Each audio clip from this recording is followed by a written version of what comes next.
Olá, bom dia. Prazer enorme estar com vocês aqui hoje. Meu nome é Aloise Nascimento, sou líder de políticas públicas e regulatório na Movile, no Grupo Movile. Para quem não conhece, é o ecossistema que compõe algumas empresas como iFood, Simpla, Movile Pay, Cint, enfim.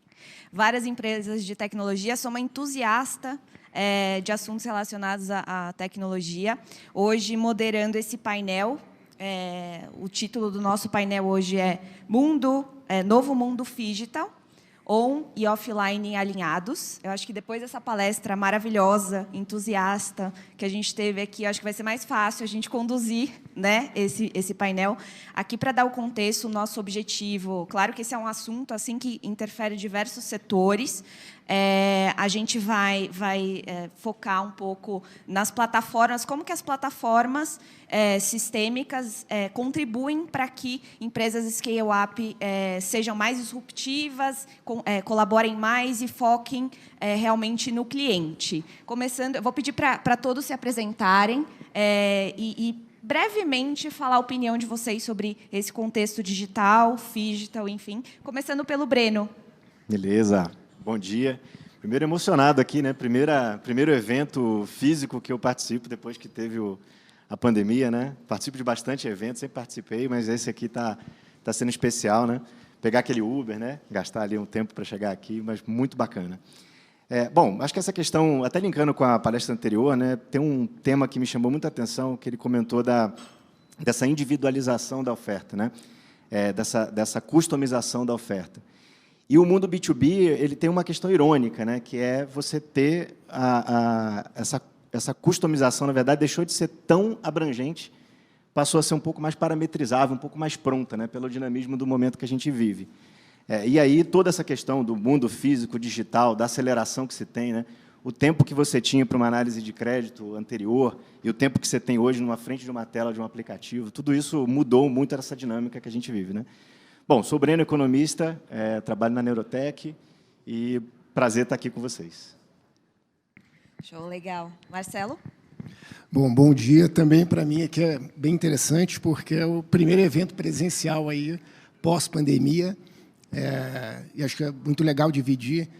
Bom, eu sou Marcelo Queiroz, eu sou Head de Estratégia de Mercado da ClearSale, e eu acho que um link bem interessante, realmente, trazendo esse contexto do Phygital e linkando, né, com o contexto da palestra anterior, é essa necessidade. O Phygital, ele é o conceito do omnichannel levado ao máximo, né? Então, um pouco daquela...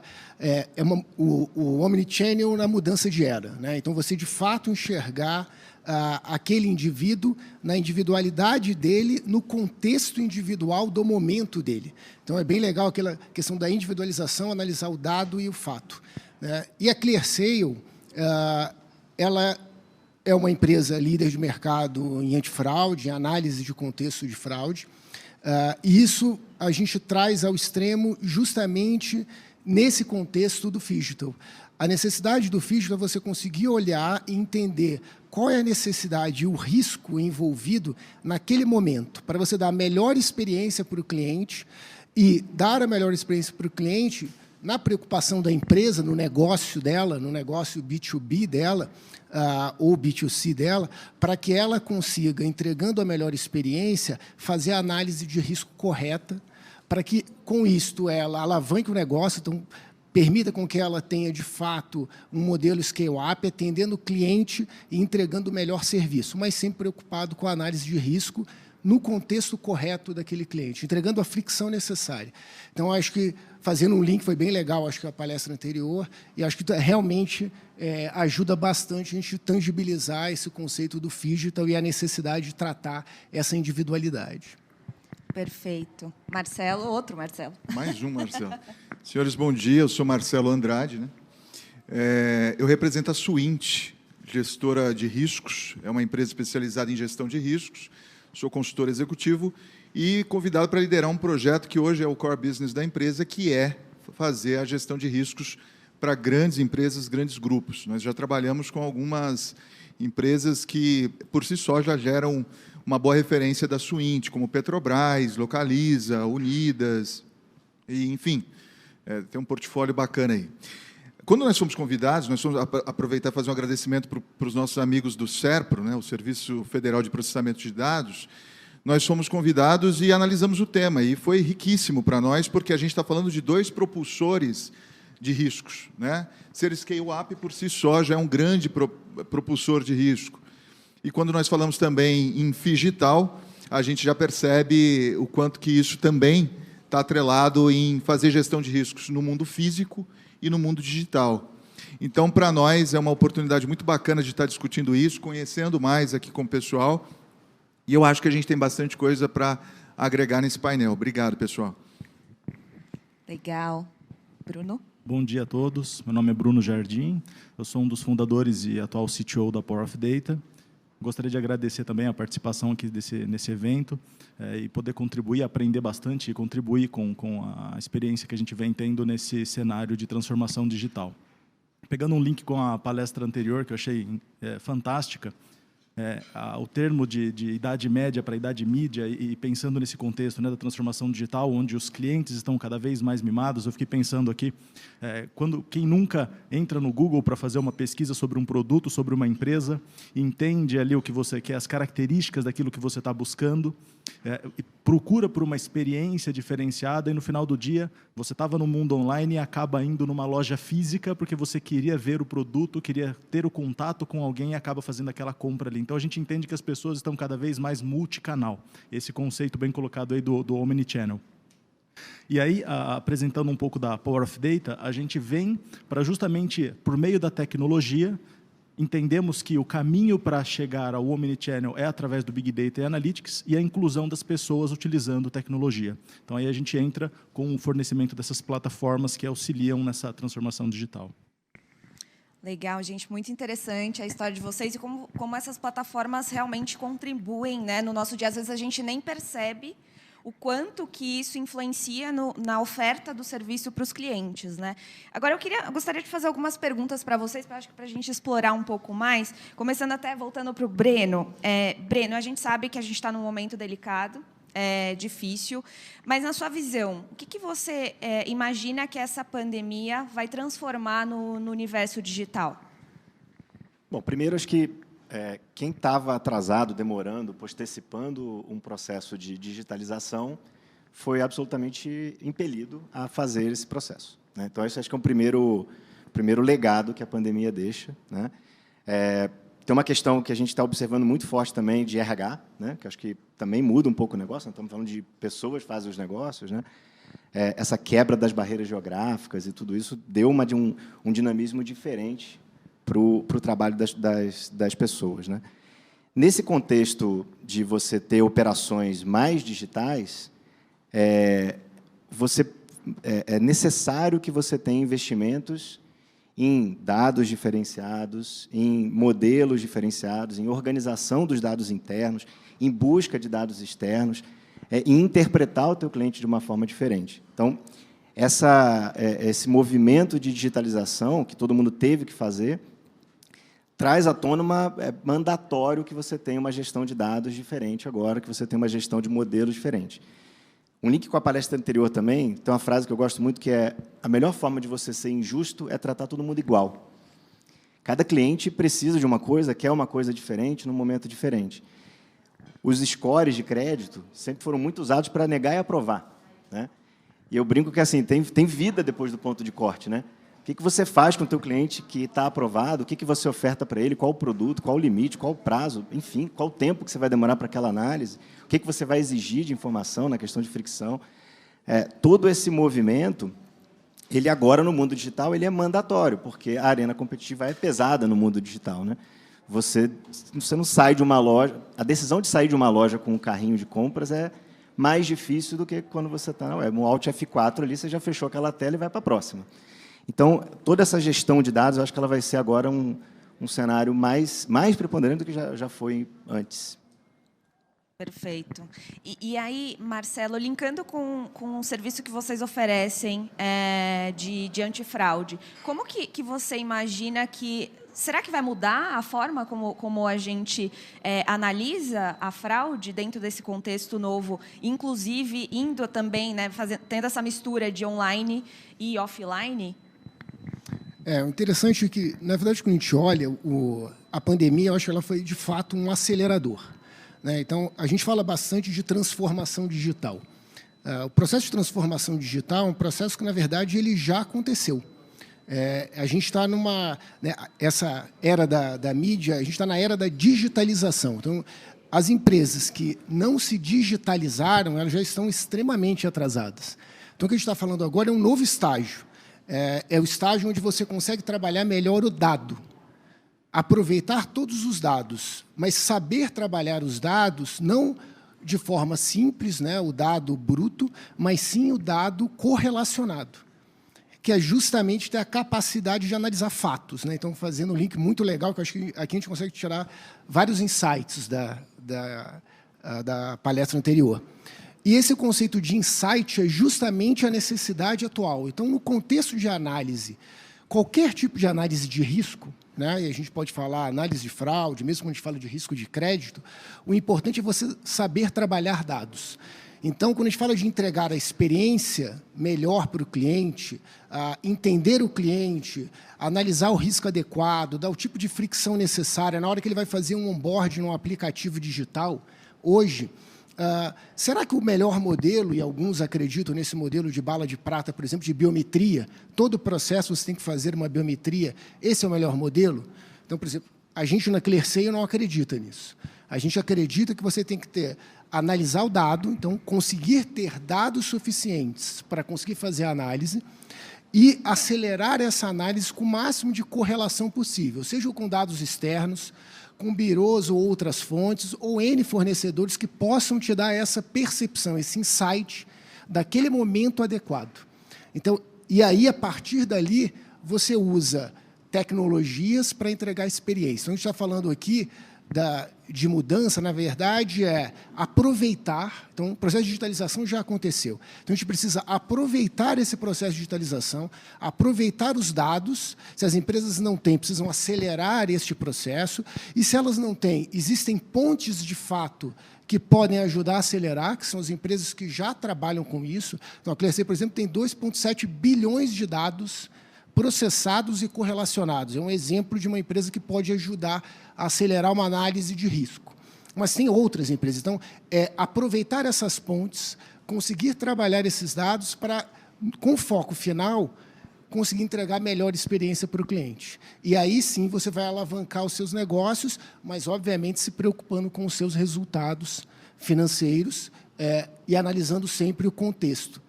Isso acho que a principal virada, de fato, se a gente pensar em análise de fraude, análise de risco, é entender a análise de contexto. Então, analisar o contexto do indivíduo, então, aquela pessoa, entregar o que ela quer, mas analisá-la naquele momento. Vou dar um exemplo simples para terminar.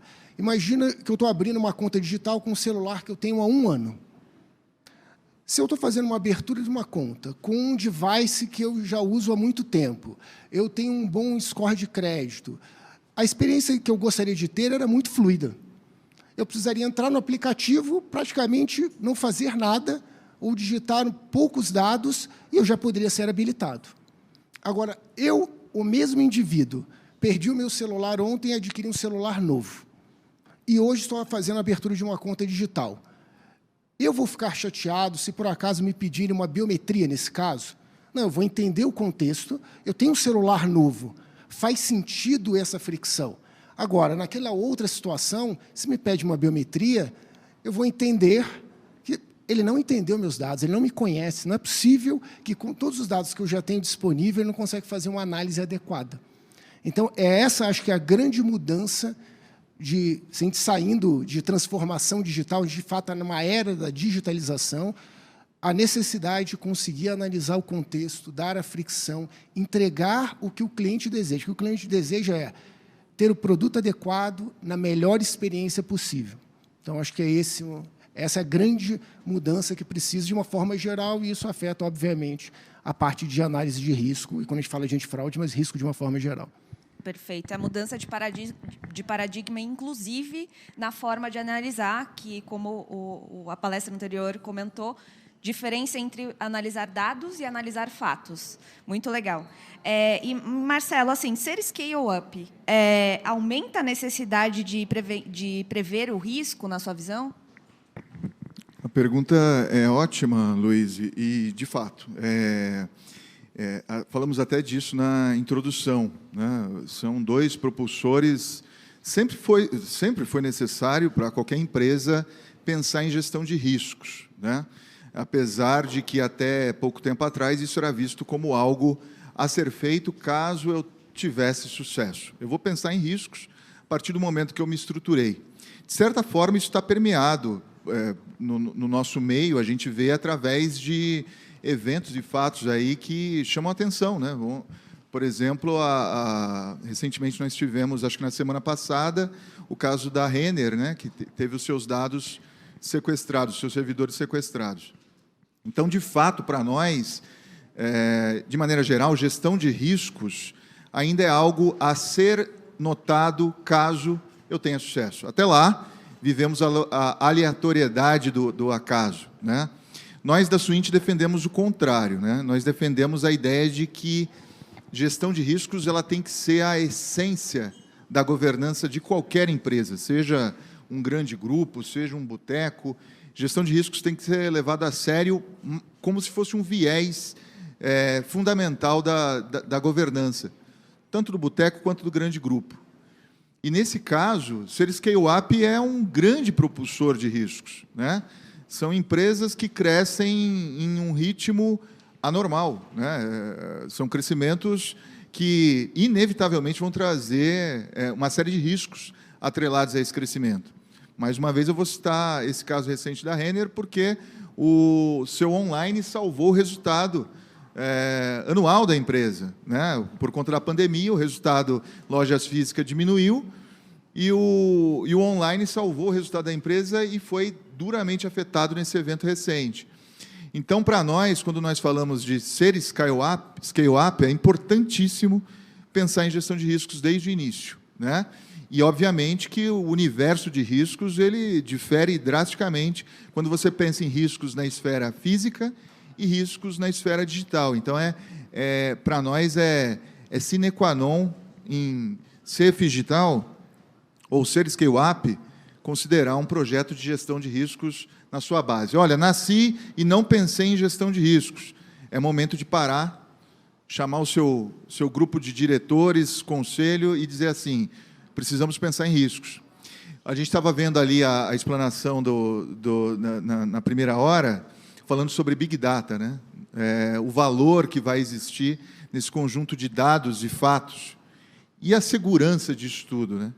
Quem é que vai fazer a segurança, de que maneira vai ser feita a segurança e quais são as implicações caso os meus dados não estejam realmente seguros.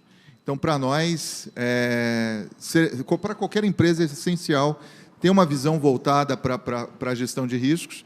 Ser scale-up, então, é colocar um esforço redobrado nessa questão e aí a gente deixa esse alerta. Excelente. Então, na verdade, acaba sendo até uma economia, né? Você avaliar esse tipo de... Luiz, fazer um complemento. Existe hoje na nossa plataforma um sistema que aponta qual é o ROI da gestão de riscos. Então, é interessantíssimo isso que você falou, porque nós conseguimos mostrar para os nossos clientes o quanto ele irá economizar em fazer um bom projeto de gestão de riscos. Nosso sistema permite isso. Todos são convidados a conhecer, sem qualquer compromisso, depois um pouco mais sobre isso, mas é extremamente interessante. Investir, parece muito, né? Mas não é. Investir um pouco para evitar grandes perdas no futuro. Perfeito. Agora, Bruno, vocês conseguem trazer alguns exemplos, cases reais de como que a tecnologia, utilizando os dados, podem trazer um retorno financeiro eficiente para os clientes? Claro, esse é um bom ponto, né? Tentar tangibilizar esse contexto de Big Data e transformação digital, que, passo um parênteses aqui, já está em andamento, né? Não é algo que a gente tem tempo para se planejar, para fazer vamos montar um planejamento para 1 ano, 2 anos, e aí então a gente começa a participar desse processo. Então, quem não estiver já atuando, né, nesse cenário, acaba perdendo o faturamento, acaba tendo aumento de custo ou problemas com aumento muito de risco. Bom, eu trago aqui um exemplo. Eu tenho 3 cases para contar aqui, resumidamente, para tangibilizar isso, mas o primeiro ponto é tentar traduzir um pouco do que é a empatia de quando você tem ali uma venda física, o que significa isso no mundo digital. Como que você traduz isso? Na nossa interpretação, para Power of Data, isso é através de Big Data, é através do uso massivo dos dados. E como que a gente faz isso? Analisando o que a gente tem de informação riquíssima da transação do nosso cliente conosco. Então, isso permite a hiperpersonalização, permite aquele mimo, aquela experiência incrível que você vai possibilitar ao seu cliente final. Isso é possível com o uso do seu dado interno e a compra de dados externos, complementando aquilo que você ainda não tem. Então, você tem uma abordagem, gera uma experiência incrível consumindo e tratando bem o seu dado interno e comprando o dado externo para compor aqueles que ainda você não conhece, para poder gerar para eles também alguma experiência interessante. O primeiro case é bem relevante, e eu não vou dar muito spoiler aqui, porque a gente vai ser apresentado um vídeo depois sobre esse case que é público. Trata-se de uma fintech americana, e lá nós pudemos fazer o uso dos dados de Open Banking, que agora está chegando aqui, já está começando a ser utilizado aqui no Brasil, mas lá nos Estados Unidos já é algo que é bem praticado, já é algo mais maduro. E lá nós pudemos utilizar esses dados real-time do Open Banking e poder gerar ali um score customizado para concessão real-time de forma online. Imagina você na palma da sua mão, podendo fornecer um score customizado, podendo gerar um produto de crédito. No caso ali, eram para funcionários públicos federais, e eles podiam ter a experiência ali de ter aquele produto online e tendo uma boa experiência do usuário. Isso fez com que a inadimplência naquele segmento reduzisse em 60%, pelo bom uso dos dados, ali no caso, dados do Open Banking. Um segundo, e um ponto importante do primeiro, né, sem perda de market share. Então, imagina reduzir 60% da inadimplência e não tendo perda de market share. O segundo case é de um banco digital, posso citar o nome também, é o Digio, ali, foi fundado ali entre Bradesco e Banco do Brasil, um banco já que nasce digital, e ali é interessante porque a gente fez o uso de dados de 3 pilares. Uma das fontes que é muito rica também para você conhecer o seu cliente, que é o dado do SCR, Sistema Financeiro, o Bacen. Dados comprados de birôs, que compõem aquela informação que eu falei, quando você ainda não conhece o seu cliente, quando é na verdade, ele é um cliente novo para você, né? Então você compra dado de mercado para compor o seu conhecimento e fornecer a ele aquela experiência boa. E a costura desse dado por meio de uma plataforma que consegue fazer integrações sistêmicas e gerar o score de crédito customizado para aqueles produtos de crédito também de forma online. Aí a gente fala tecnicamente do termo utilizando online com baixa latência. O que isso quer dizer? As pessoas não têm mais paciência para ficar esperando as coisas acontecerem, aquela famosa tela do loading, né, eterno, você simplesmente vai embora. Então ali você tem que ter resposta rápida e tomar essa decisão pautada nos dados, fornece essa experiência incrível. E o último caso, para concluir, de um banco tradicional, já opera aí 60 anos no mercado, onde eles queriam participar de um processo de transformação digital completo, porque eles eram um banco analógico. Então, eles estavam operando ainda de forma muito artesanal, ainda não conheciam, não faziam o processamento e o cruzamento, as correlações dos dados que eles tinham. Então, precisava ser feito ali o processo de transformação completo. Então, quando digo completo, passar a operar em plataformas em nuvem, com grande elasticidade, com grande poder de tempo de resposta, consumir os dados internos, avaliar quais dados externos precisam ser comprados e, principalmente, a gente sabe que existe escassez de pessoas para trabalhar nessa área hoje. Então, a gente precisa de tecnologias inclusivas. A gente precisa muito da democratização da ciência de dados, da engenharia de dados. Então, a gente fornece a plataforma, traz tanto o pessoal mais técnico como o pessoal de negócio para conseguir trabalhar nesses dados e, em 4 meses de projeto, o time já conseguiu colocar modelo em produção e reportam aí 8% no aumento da receita líquida. Isso é bastante relevante pensando nessa carteira de clientes. Incrível. Agora eu gostaria de fazer uma brincadeira com vocês. Assim, na visão de vocês, o que vem primeiro, o online ou o offline? Olhou para mim, né? Pode, beleza. vai lá. Olha, eu acho que assim, né? Se for pensar na forma que os negócios nasciam físicos e caminhavam depois para o mundo digital, né? Para o mundo online. O que a gente está vendo das fintechs, pega a agenda do Bacen, né? Do Agenda BC+, É o inverso, né? Muita fintech nascendo já 100% digital. Então, acho que está mudando isso, né? Era mais, nascia primeiro off e migrava para o on, hoje muita coisa já nasce on, né? Então, acho que está numa transição. Mas eu queria fazer um comentário sobre a pergunta do Marcelo, que você fez para o Marcelo, se a scale-up ela tem mais risco, né? Vamos trazer startup também para esse movimento, né? Quando você tem uma carteira de clientes, pensando no mundo de varejo, né?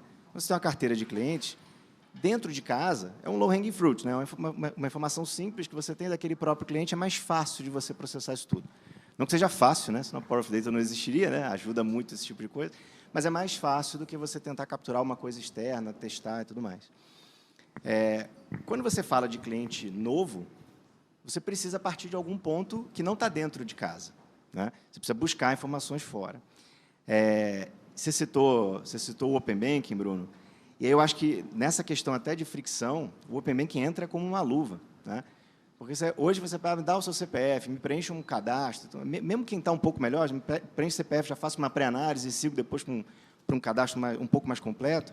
Com o Open Banking, assim, me dá acesso à sua conta e eu resolvo a sua vida, né? Com segurança.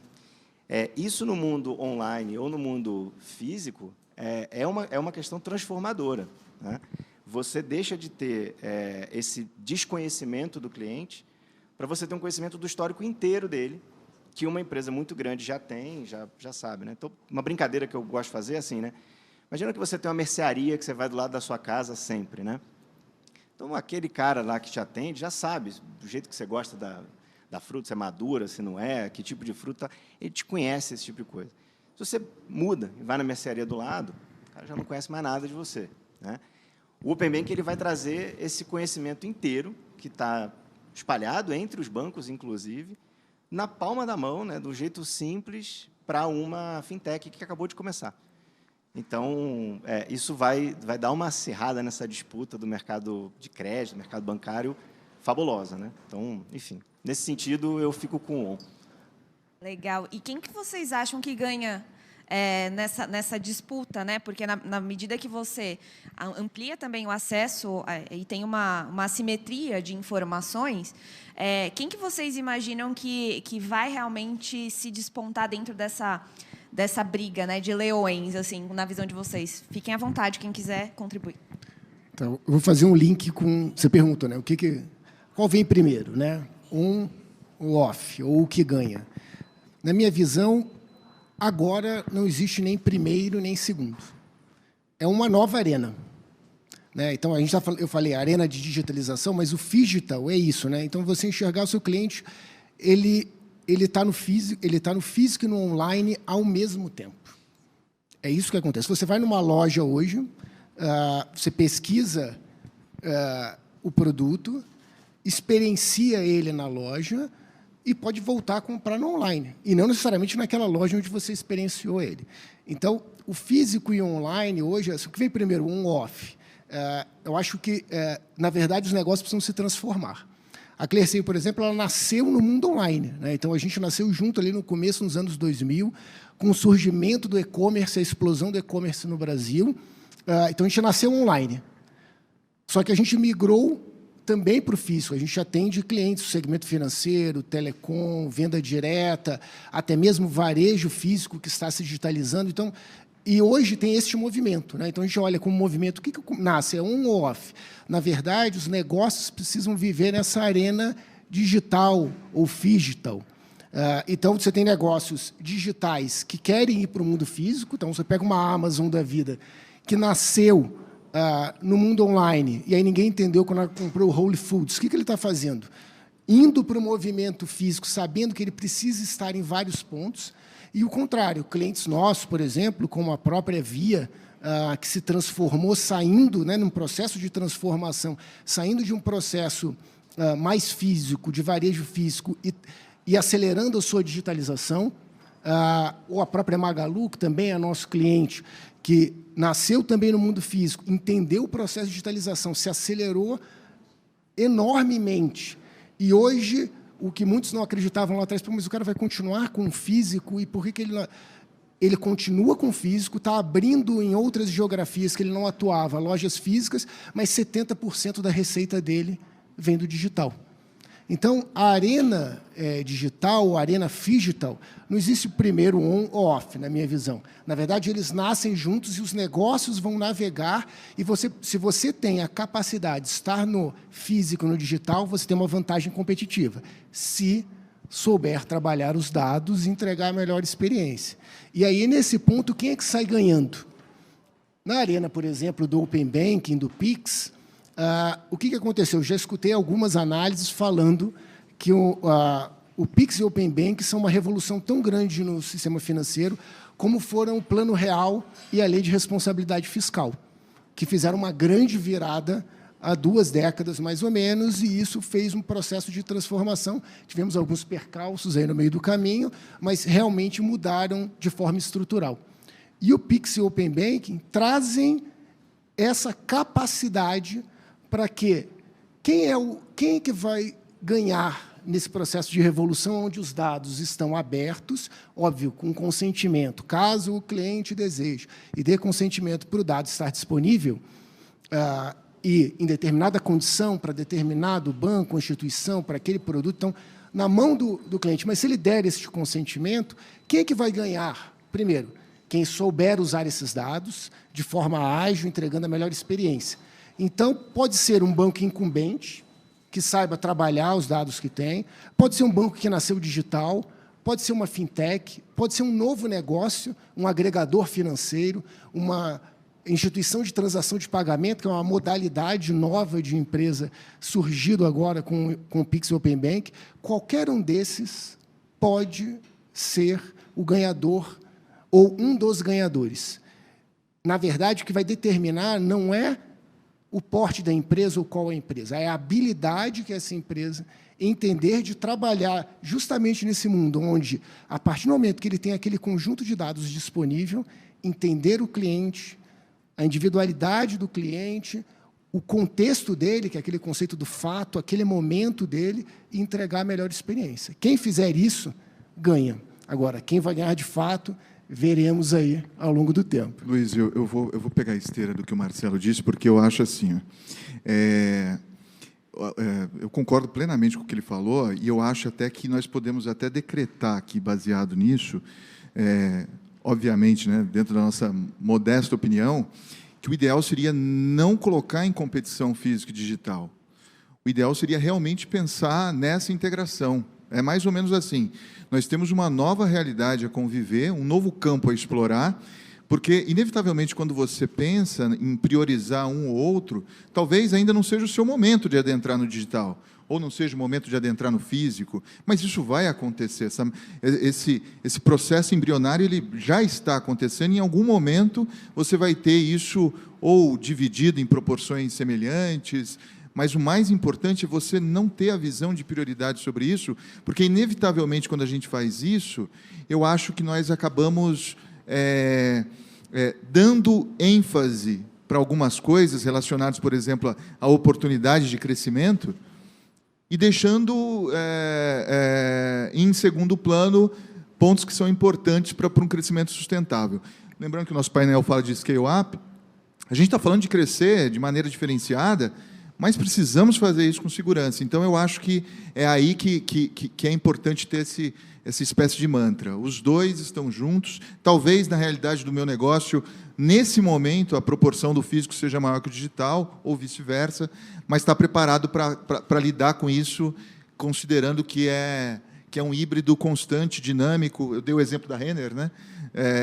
O digital salvou resultados recentemente, daqui a pouco o físico tem que tomar o lugar do digital porque estão estruturando servidores, né? A loja está fora do ar, enfim.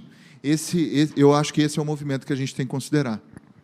Perfeito. A gente está num momento tão instável, né, que até é complicado a gente ficar pensando num foco só. Existe uma pressão grande que eu percebo de você precisa se transformar de forma digital, né? E fica nesse gerúndio o tempo todo, transformação digital.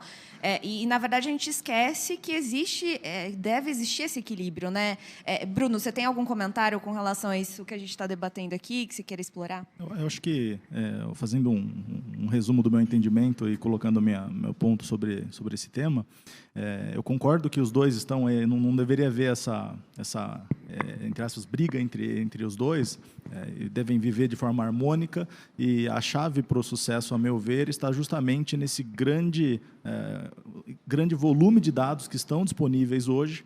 Mas a gente tem que lembrar que, se a gente faz aí um giro pelo mercado Brasil e mundo afora, você vai ouvir termos, desde pequenas empresas como grandes empresas, áreas de negócio, falando assim: poxa, eu tenho um monte de dado aqui, o pessoal chama de data lake ou lake, enfim, mas está virando um pântano. O pessoal do negócio não está conseguindo ver valor. Então, o que a gente precisa? A gente precisa voltar nossa atenção para uma plataforma, uma tecnologia que consiga fazer o processamento disso, fazer essas correlações, e no final do dia trazer essa experiência do mundo físico no mundo digital, unindo os dois e gerando aí a hipercustomização para os produtos, para o cliente final. Acho que aí essa vai ser um grande ganho. Perfeito. Então, no final do dia, não ganha quem está no modelo mais tradicional ou mais digital. Ganha quem tem esse equilíbrio das duas relações na visão de vocês, e que consegue, de fato, transformar o dado entendendo os fatos, né? É interessante essa visão. E, Marcelo, você comentou a parte do digital. Esses dias eu estava numa loja de construção grande e foi automático, eu nem percebi. Eu estava no celular pesquisando marketplace, comparando valores, e assim, e aqui também pegando o gancho com o anterior, se a loja física tivesse percebido por geolocalização de alguma forma, porque eu entrei ali, eu até acessei o Wi-Fi da região. Então, ele tinha todas as ferramentas para identificar que eu estava ali no local. Ele poderia ter me mandado um push de oferta que eu nem pensaria 3 vezes antes e já compraria ali na própria loja física. É interessante isso. Então, eu acho que tem essa jogada, que eu acho que a plataforma que a gente está falando aqui de vocês, que pode oferecer isso, mas também tem os desafios, né? Até que ponto essa cultura de digitalização vai interferir na vida real das pessoas, e as pessoas estão preparadas para receber esse tipo de abordagem na visão de vocês. Eu queria que vocês explorassem aqui, e a gente indo já caminhando para o final do painel. Essa questão do que as pessoas esperam, né? Todo mundo espera ter a experiência do Uber em todos os seus pontos de contato hoje de consumo. Esse é o consumidor final, né? Dessa questão que você colocou, Marcelo, que eu achei super interessante, do uso do dado, né? Você perguntou quem é que está mais pronto, né?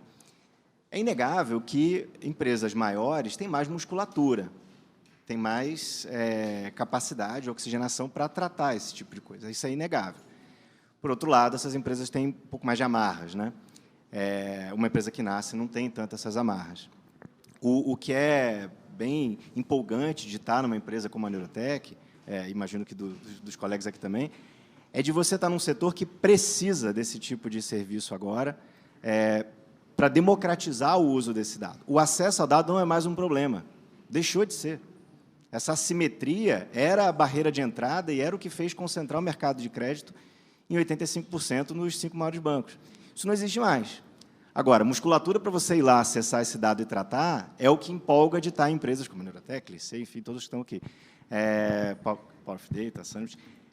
Mas, então, acho que essa missão de ajudar as empresas, de ter soluções que coloquem esses dados de uma forma mais simples para uso, né? Comecei dizendo, da palestra anterior, que me chamou muita atenção, né? As soluções de fornecedores do mercado sempre foram soluções use-me, né? Está aqui todos os meus ingredientes e você monta a sua receita.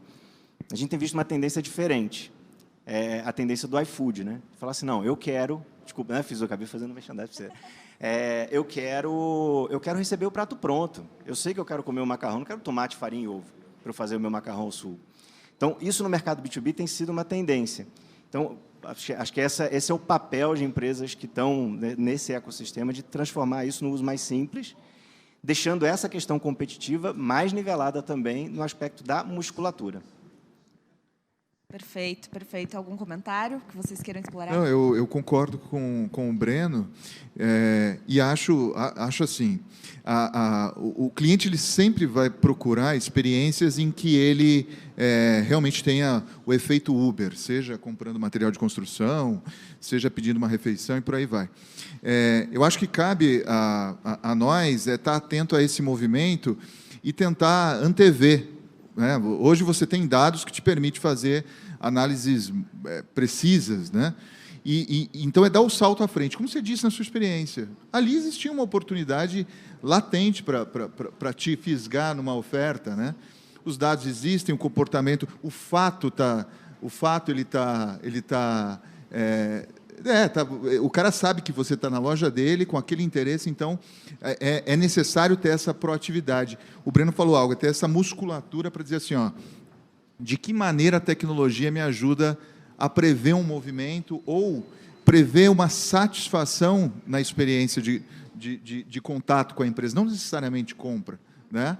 E mais importante, você me falar do nosso core business, proteger esse dado, proteger essa experiência de maneira em que o cliente não tenha só a satisfação imediata, mas a satisfação de médio e longo prazo, né?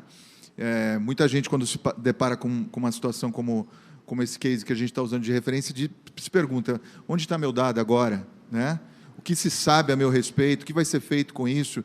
Então, é um mundo, o digital, o figital, é um mundo ainda inóspito e a gente tem que ter esses cuidados. Legal. Agora, que tipo de tecnologia a gente está falando aqui, né? A gente está falando de inteligência artificial, a gente está falando de... que tipo de... Eu queria explorar um pouquinho de vocês, assim, como que vocês estão colocando o que está disponível hoje e o que vocês estão prevendo, né, de transformação, inclusive, nesses mecanismos que foram construídos até agora. Não sei. Posso começar? Bom, a meu ver, a resposta para a pergunta geral sobre evolução da transformação digital está na tecnologia. Mas se você olhar hoje, existe um grande número de tecnologias disponíveis. Então, se você olha, por exemplo, no âmbito das nuvens, né, você tem ali features, você tem uma gama de produtos enormes que tratam Big Data e Analytics. Por outro lado, você também tem o ponto da escassez de profissionais para trabalharem na área. Então, eles são disputados hoje, o pessoal fala, são disputados à tapa, e é difícil você reter essas pessoas na empresa. Então, eu acredito muito na integração dos perfis dentro de plataformas tecnológicas. Então, você precisa montar o quebra-cabeça do Big Data Analytics dentro de uma plataforma, por exemplo, dentro de uma nuvem, escolha qual é a sua de preferência, mas monte ali uma plataforma e disponibilize ela de forma, do ponto de vista de democratização da ciência de dados. O que eu quero dizer com isso? Tanto o perfil técnico tenha o local para programação, a gente chama os coders, né? Os perfis que vão ali e se motivam com a programação são perfis técnicos, mas também dê a chance para quem ainda está aprendendo ou tem o viés mais de negócio, o viés comercial, tem ali, entre aspas, a dor do negócio, tem o problema a ser resolvido, mas consiga entrar na plataforma e resolver o problema também, processar aqueles dados sem ter o perfil técnico. Então, nessa composição, né, trazendo as pessoas para dentro da plataforma, sendo de uma maneira inclusiva, gostei até daquele slide da tecnologia, né, do robô dando a mão para a pessoa, acho que é essa inclusão digital dentro da ciência e engenharia de dados que é a chave do sucesso. Legal. Então, a empresa não precisa fazer um treinamento super complexo para entender a plataforma. Vocês já conseguem conectar Exato. De forma fácil. E qualquer empresa consegue acessar. Qualquer empresa, qualquer tamanho de empresa, né? Desde uma startup que tem ali uma pessoa operando até uma grande empresa que tem um time com 100, 200 cientistas e engenheiros de dados. Então, dentro do seu perfil, eu entendo que você precisa ter ali o espaço para trabalhar e gerar o valor para o negócio. Gerar o valor resolvendo o problema de fato. Perfeito. Posso dar uns dados aí sobre a sua pergunta? Eu sou um cara antigo do mercado, né? Estou no mercado desde 99. Naquela época, você tinha o desenvolvimento de um modelo, era um projeto desenvolver um modelo de score, né? E era só dado interno. Hoje em dia, você já consegue desenvolver com plataformas, como a da Neurotech, um modelo em uma semana. Um modelo ótimo, tá? Já com a visão de dados tratada, com os dados tratados. Não estou falando do primeiro modelo, não. Do dado interno, você migrou para o dado interno, mas o dado de um birô de crédito. E aí eu brinco também, quando eu comento, que assim, aquele mundo de eu faço backtest com um dos dois birôs, escolho o melhor, boto em produção, esse mundo acabou, né? E aí, quando você fala agora, você olha 5, 10 fontes de dados diferentes, o que eu faço com isso? Né? Então, a gente tem plataformas hoje que conseguem otimizar esses dados que estão espalhados. A Neurotech é um grande hub de dados. Então, usar esses dados que estão espalhados para chegar na solução ótima para aquele cliente rápido. E esse rápido não é só que eu antecipei a implantação de um projeto, me dá tempo de reação também, caso o mundo comece a mudar. Você citou aí, né, a mudança da Renner, né? Enfim, fatos exógenos como esse podem gerar uma necessidade de uma adaptação imediata ali. E aí o Covid, né? Aquele teu modelo já deixou de fazer sentido. Então, você precisa desenvolver um modelo e implantar ele muito rápido. Todo esse processo, ele evoluiu muito hoje em dia, e você tem uma agilidade muito grande para fazer e responder a esses movimentos. Perfeito. Eu acho que, só para complementar, essa questão da tecnologia, eu acho que tem 3... A gente falou bastante aqui, né? A gente falou de pessoas, de individualidade. Então, você parte do people-centric, olhando, de fato, o cliente no centro, entendendo a dor dele. E aí, como é que você entende a dor dele? Acho que é outro ponto. Dados. E os dados estão disponíveis, você tem N tecnologias diferentes para trabalhar esses dados.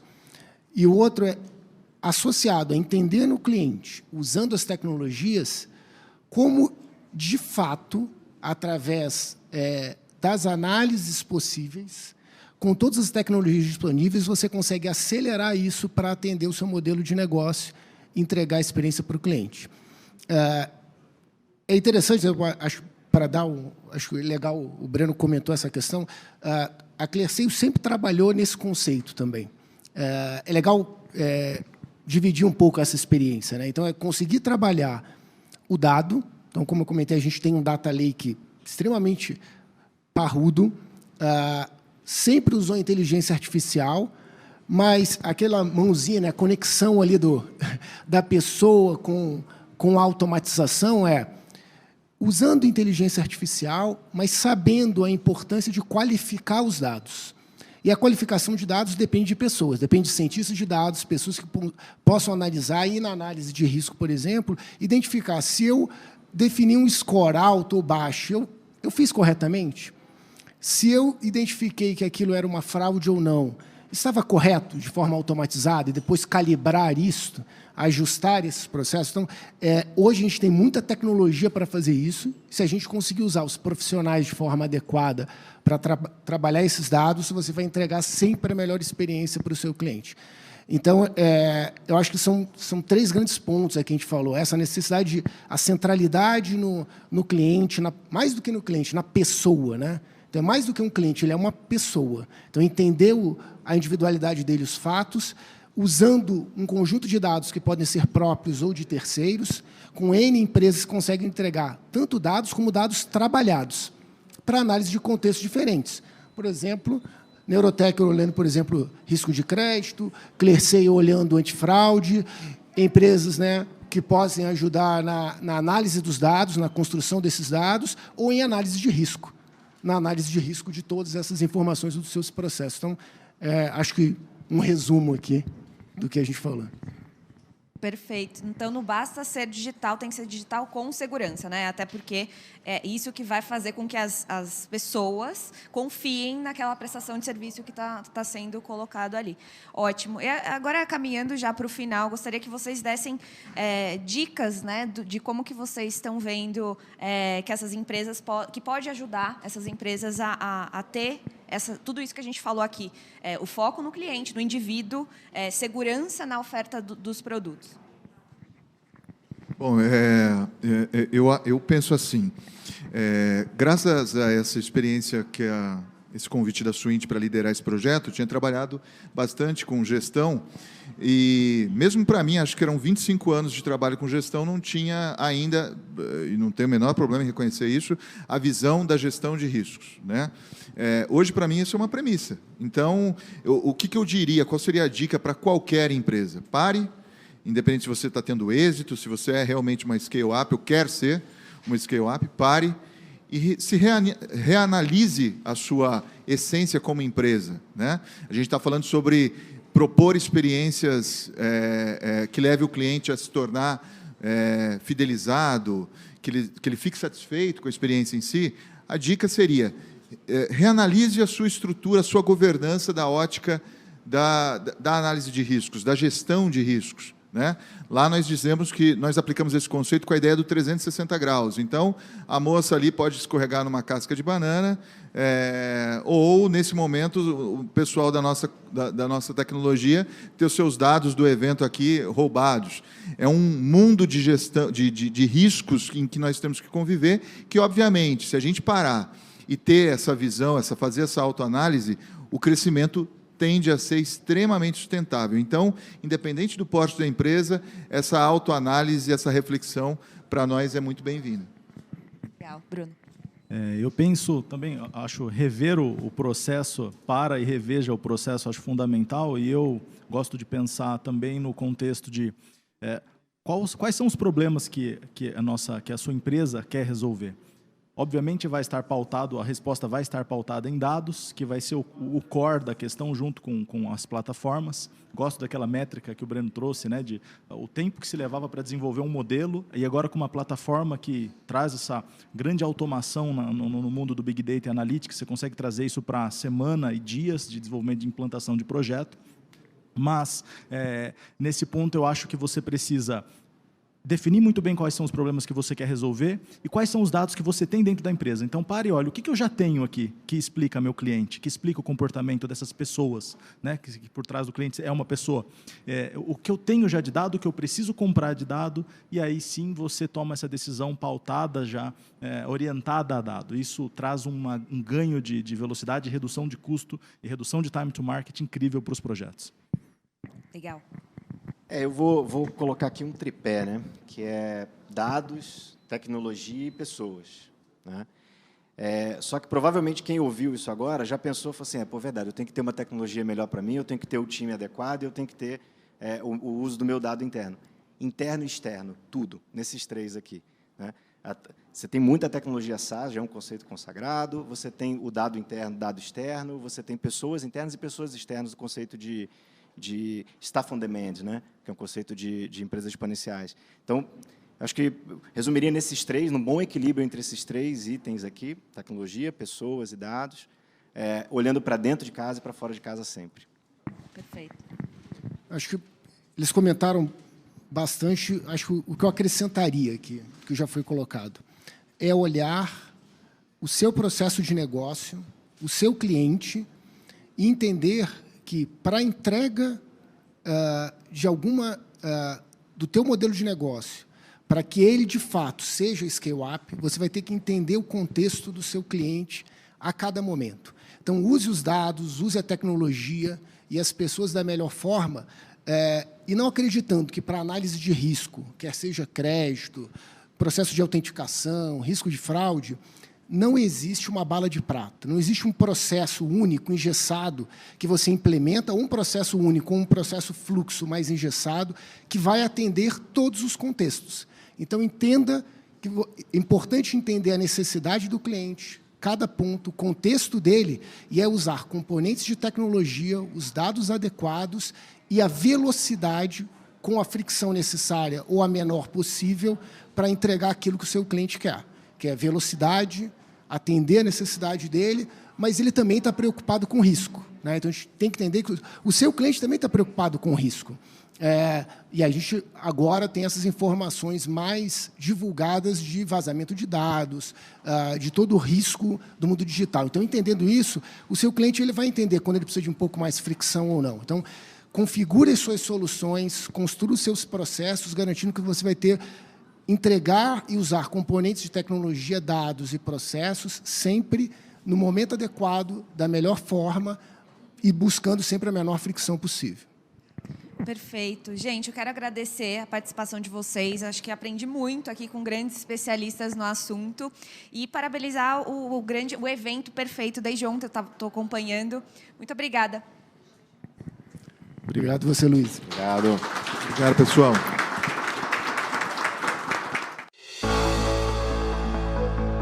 O Open Banking promete fazer uma verdadeira revolução no mercado. E não é para menos. Imagine poder usar os dados bancários de milhões de pessoas para criar novos produtos, reduzir perdas, melhorar experiências, expandir resultados e alavancar crescimento.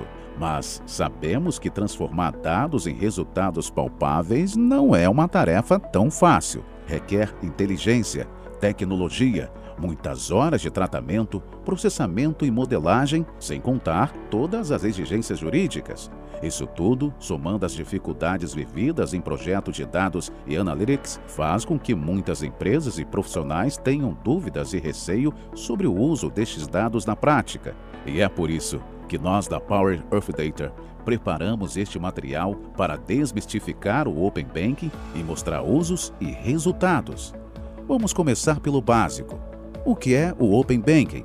O Open Banking é um ecossistema de integração do mercado financeiro, disponibilizando os dados pessoais de produtos e de operações financeiras de clientes que aceitem este compartilhamento. Tudo parte do princípio de que o cliente é dono de seus dados financeiros, tendo o direito, inclusive, de escolher com quais empresas irá compartilhá-lo, a fim de obter melhores ofertas de serviços, receber propostas personalizadas, diminuir preço de serviços, além da maior agilidade e liberdade ao procurar serviços e instituições financeiras. Como você já deve estar imaginando, estes dados são um tesouro, permitindo a criação de produtos personalizados, diminuição de risco, a oferta de novos serviços no momento ideal e muito mais. Mas como você também deve estar imaginando, para usar este tesouro é preciso respeitar parâmetros de segurança e privacidade. Além disso, há o desafio de tratamento e transformação destes dados em variáveis relevantes para modelos de analytics. E é por isso que nós, da Power of Data, criamos uma esteira completa que transforma dados em resultados reais de forma fácil, rápida e amigável. A nossa plataforma analítica permite que empresas de todos os portes, dos mais variados estágios de maturidade digital, possam aproveitar o Open Banking para quebrar barreiras, expandir seus negócios e empoderar consumidores. Com a PAD Platform, que ajudamos a OnBlink, uma empresa americana, a reduzir e a fomentar novos negócios, além de diminuir a inadimplência em até 60% em apenas 2 meses. Veja o que Fábio Torelli, CEO da OnBlink, tem a dizer sobre este projeto. A gente sempre teve, por convicção, por conceito, recolhe dado, que depois a gente vê como é que vai digerir. E de repente, quando a gente viu, a gente tinha 50 milhões de transações bancárias armazenadas e que a gente precisava de alguma forma digerir aquilo. E para digerir aquilo, a gente precisava de infraestrutura, precisava de tecnologia, precisava de conhecimento de crédito, né? Que aí eu acho que é universal, e precisava de conhecimento de mercado local. E foi aí que a gente chegou na Power of Data. Se você parar para colocar um squad para fazer isso, você está falando de quantas pessoas? 5, 6, 8 pessoas? Né? Diferentes skills, diferentes linguagens, diferentes expertises. Então, a ideia de fazer isso com alguém que tinha o background que a gente encontrou em vocês, os conhecimentos que vinham desde a arquitetura de dados até quem já pegou ficha de crédito na mão para ler 20 anos atrás, isso foi uma combinação potente ali, tanto que a gente conseguiu tirar do papel em 60 dias. Talvez até com alguma gordura, talvez um pouquinho menos. Fazer rápido, de forma leve, sem onerar. E sem onerar, não estou falando necessariamente de custo, mas as empresas, acho que cada uma tem que respeitar o que é o seu core e como é que você segue movendo. Então foi um jeito rápido, altamente implementável, competente, que a gente tinha também muita confiança, e foi isso aí, a gente encontrou isso aí na Power of Data, e seguimos felizes e conseguindo olhar o cliente em prismas que a gente não olhava até o final do ano passado. E você? Vai deixar sua empresa fora dessa revolução? Converse com nossos especialistas, conheça as nossas soluções em inteligência de dados e analytics e colhe os resultados. Power of Data. Tecnologia a serviço da inteligência.